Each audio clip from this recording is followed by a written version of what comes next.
Hello. Hey, Mik, Hi, Keith. how are you? Fine. And you? I'm doing well, Mik. Thank you. So, how was your day so far? It's very good. I've been drinking beer this afternoon with a friend of mine. Just had to stop and go back for this interview. So it's been very nice. Fantastic, fantastic, Mik. Yeah. So, Mik, Burning Memories, your new EP was out today. So, would you like to tell me a bit about the songwriting and production behind this new EP? Yeah, of course. First, I'll just, it's Friday here, so evening. So cheers.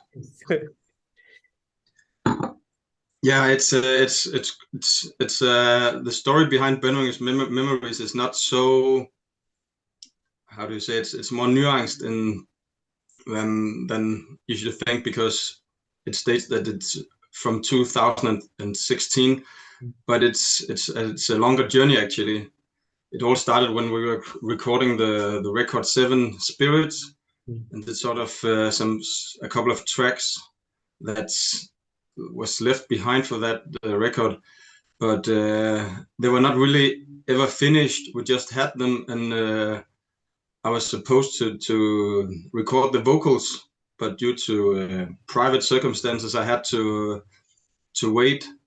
So the recording process actually stretched from 2016 until 2020, the end of so it's not so old actually. And then afterwards there came the keyboards, mixing, mastering.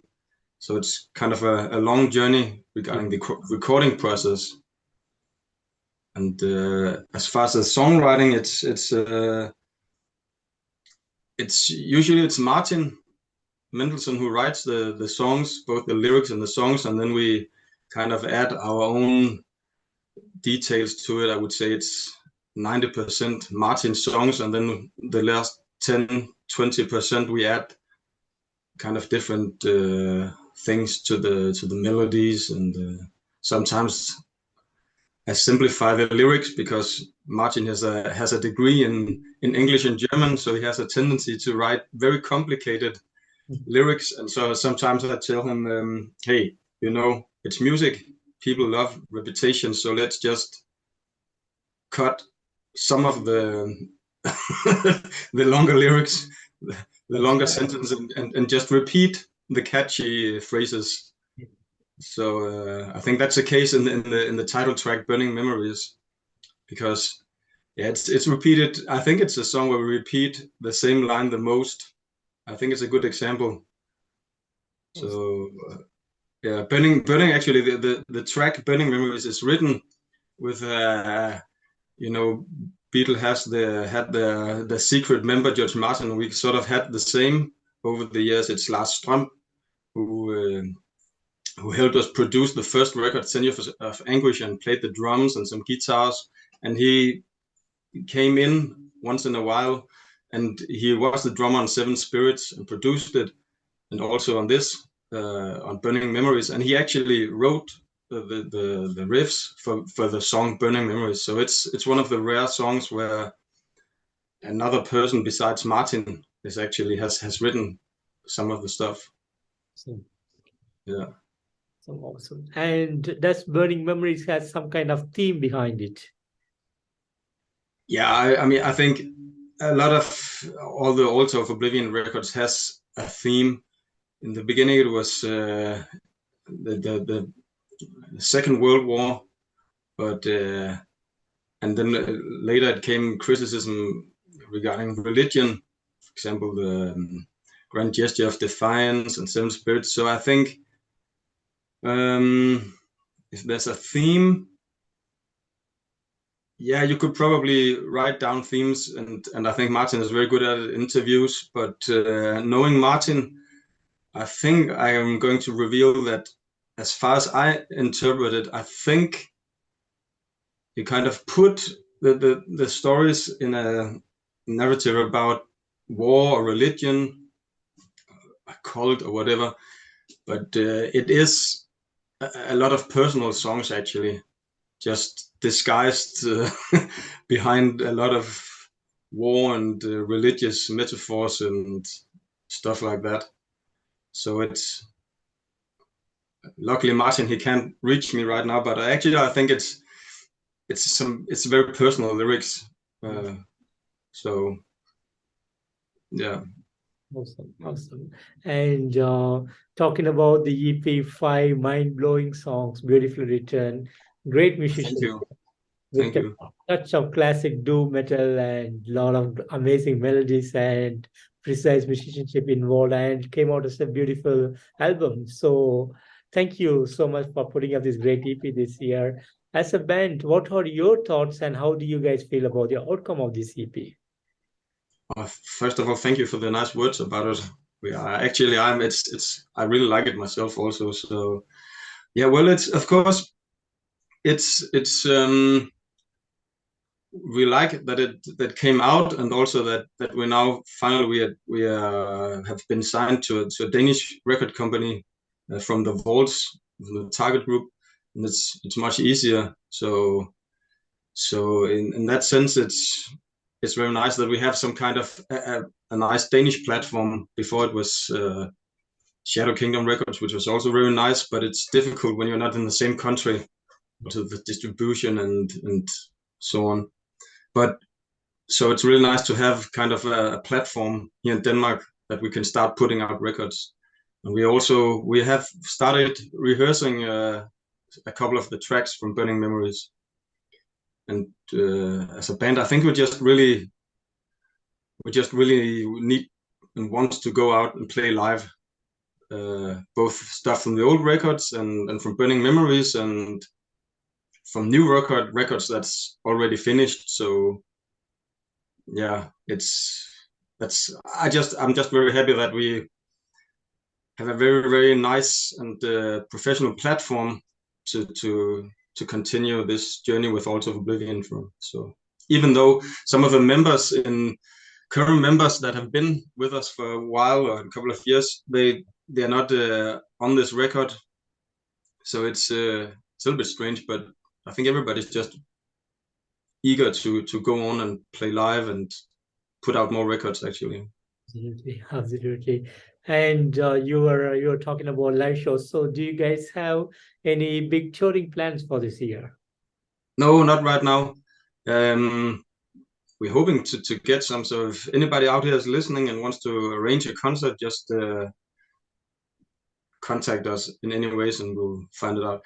But I think what's happened that COVID-19 kind of disrupted everything. We had a US tour planned for 2 weeks or 2 weeks of touring in the United States, and we had finished a recording. Everything was kind of prepared to tour and release a new record. And then COVID-19 came. I think we played one of the last live shows in the metal scene in Denmark almost the day before everything closed down, I think. So it kind of changed everything. We were playing a lot of live shows, and suddenly everything, boom, everything stopped, and has not been the same ever since, really. I think it's starting to return now to, I don't know what your experience is, but I think that's the scene right now. It's getting more normal now. Yes. So I think getting back there. Yeah. Yeah. True. And any plans to come up with some kind of music videos from this EP? Not really.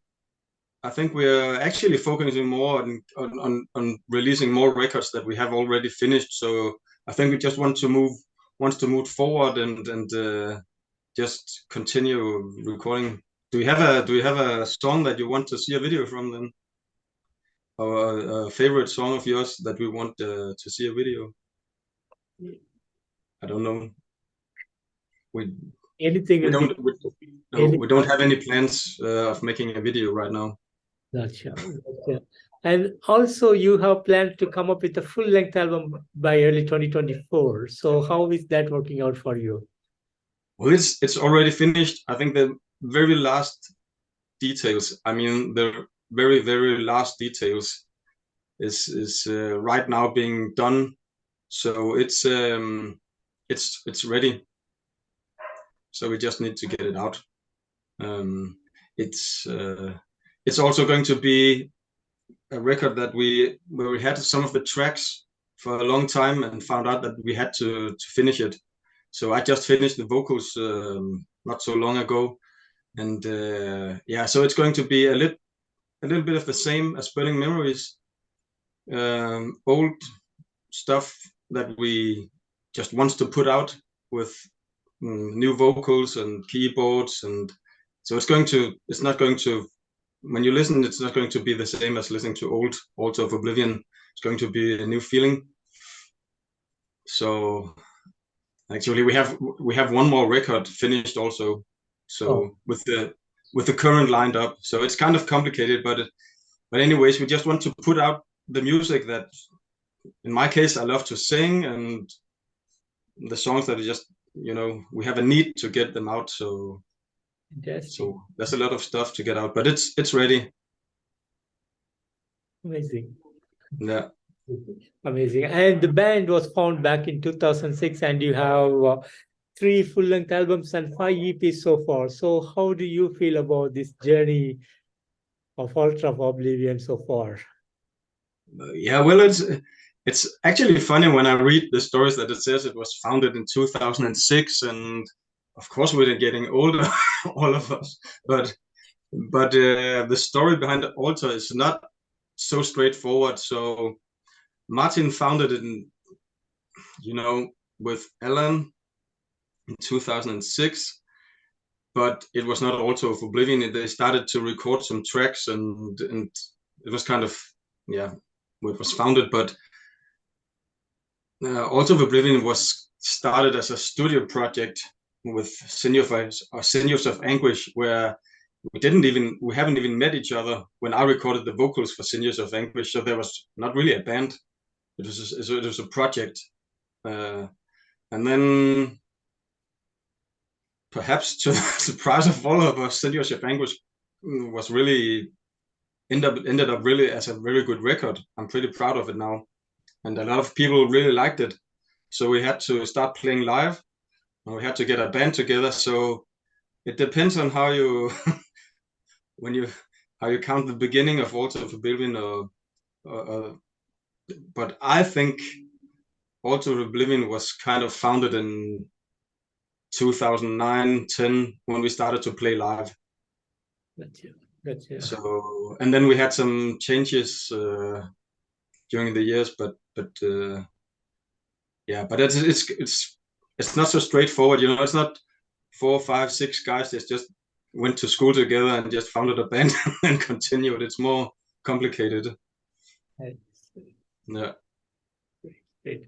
And would you like to share some of the highlight moments for the band?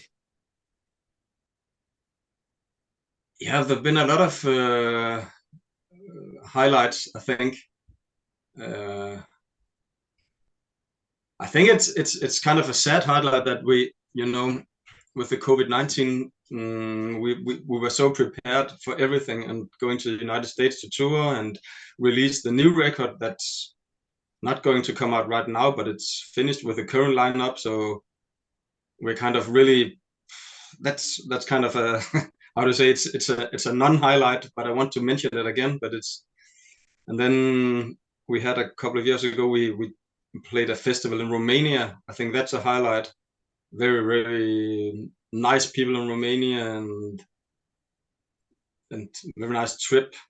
They were all very welcoming towards us and took care of us, and so I really want to thank the people in Romania for hosting us at that time. And of course, we had a lot of other bands. We have a lot of stories about drinking and playing concerts and all kind of rock and roll stuff, I think. So, but anyways, every time you release a record, it's a highlight, and playing concerts are highlights, I think. No matter how small the venues are, if they're bigger venues with a lot of people, it's still a highlight, and you don't know when it's a highlight. You just have to put everything into it, I think. No matter where you're playing or who you're meeting. So yeah, I remember playing a very small concert at a place in Denmark, in Jutland.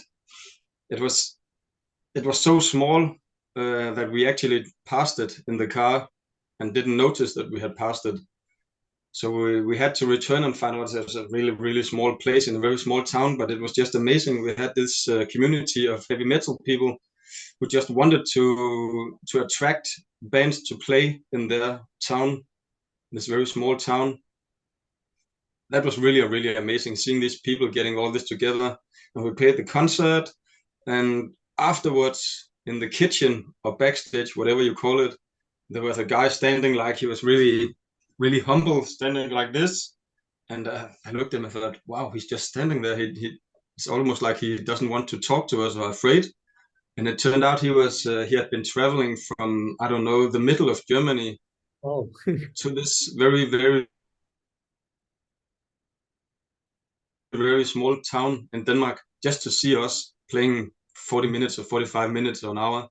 That's a highlight, meeting just one guy traveling for such a long distance to just seeing Altar of Oblivion.